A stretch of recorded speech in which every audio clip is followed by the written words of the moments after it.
So hi mga gaw, welcome na po sa another video ni Gaw Romnick no sa katong mga nangutana sa tuwa kung sa badyo na to ang project na pod no. So muna ni Gaw, finished product sa tuang euro nga pula.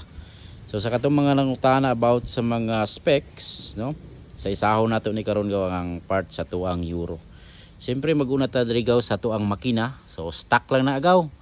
Kasi sabi nila stock is good daw. So muna wa nato gilabtan gaw kay para di maglabad atong ulo. Kay pang service ram nato ni sa bukid, di man nato ni pang dula. So ikaduha gaw sa swing arm, katong nangutana sa swing arm na to gaw. Ano ra ni gaw? Swing arm ra ni sa sniper. Sniper 150. So ilaha lang nang gikuan sa tuang mekaniko nga si Gung Works mga gaw. Yara nang gisimbulan daw, giyara nang kuhaan gamay da para muhaom jud na siya gaw. Tapos sa ihi ni gamit tag TMX nga ihi kay medyo taas ang kinahanglan no. So sa to ang shock motaro lang na gaw, simpre kay na ba baratuhon lang gud na gaw. So naka sapphire ang ligid, naka 300 ang size no.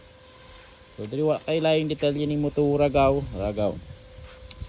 Kabura-bura, simple lang nga bura-bura, malungon nga bura-bura ni gaw. So muna taas kaya tong ihi ginobra pa mga gaw.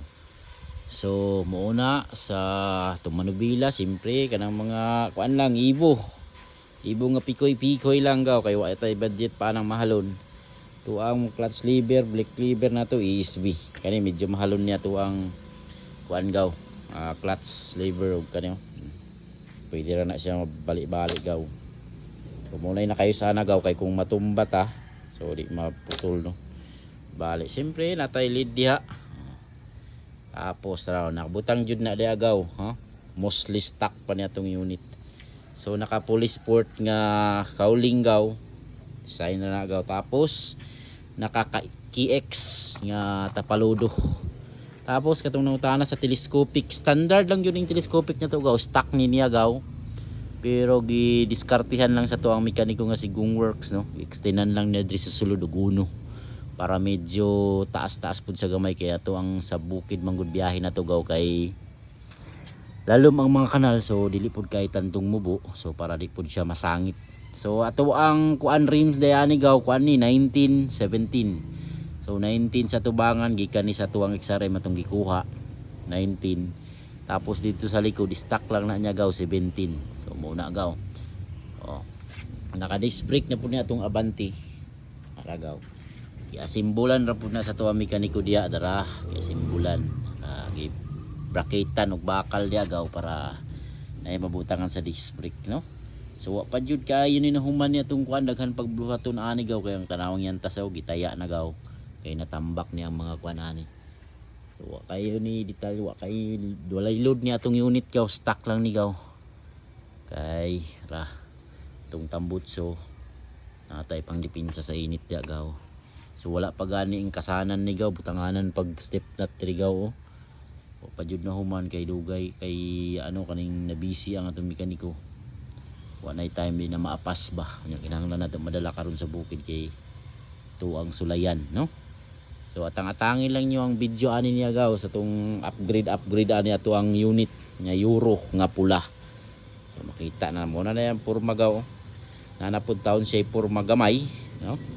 Araw yuhugaw lang jud siya gaw kay wa pa na washingan. Na sa side view niya gaw muna gaw, side view gaw. Ara gaw 1917. So ako pang obserbahan gaw kung okay pa siya. Kung dili ko ganahan kay ako aning size ning sa atras gaw. Kung dili ko ganahan akong sulayan sana puson sa ako ng ligid. Pag di ko ganahan gaw 16 na nako ng atras. So ako sang gisulayan ang 17 19 nga combination no. So dara side view nga anggulo niya gaw. Okay pud gaw naapoy porma gamay gaw di pud mabitin-bitin no. Ara gaw. So maura to gaw, so bye-bye lang yung video ani gaw kung naay upgrade. Daghan kayong salamat sa mga nangutana. Unta natubag na ko inyong mga pangutana no. Labi na sa katong nangutana pila day load sa atong makina. So wala na i-load gaw, stock lang jud na siya gaw. Nakabura-bura lang. So daghan kayong salamat sa inyong pagsubaybay sa mga video ni Gaw Romnick. Paliw kog share, like, comment. Daghang salamat.